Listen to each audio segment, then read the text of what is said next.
Welcome to Intro to Parts.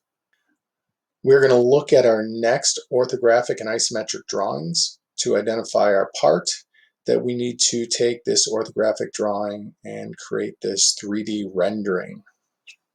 So the first thing that we're going to look at is we need to make a 2-inch by 1-inch rectangle.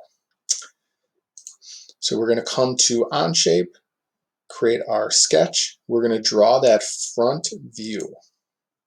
Selecting that front view, I'm going to orientate myself. I'm going to choose my rectangle tool and I'm going to create a 2-inch by 1-inch rectangle.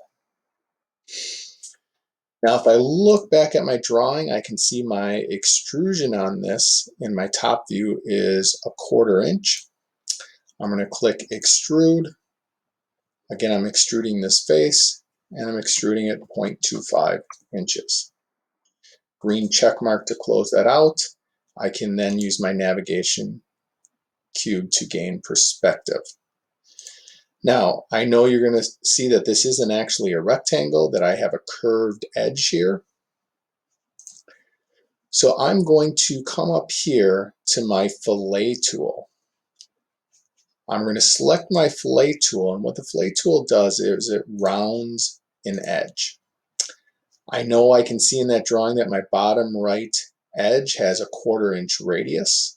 I'm going to select this edge, come down to my menu, and change it to 0.25 inches, and then click my green check mark. Going back to my front view then, I can see that my 3D rendering matches that front view now.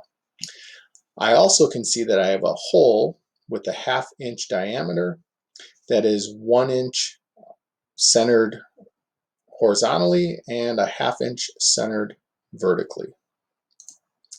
I'm going to lay a new sketch down. I'm going to put it on the front of that part. And I'm going to grab my circle tool. I'm going to draw a circle roughly in the center with a 0.5 inch radius to it. I'm going to hit my escape button to exit the tool.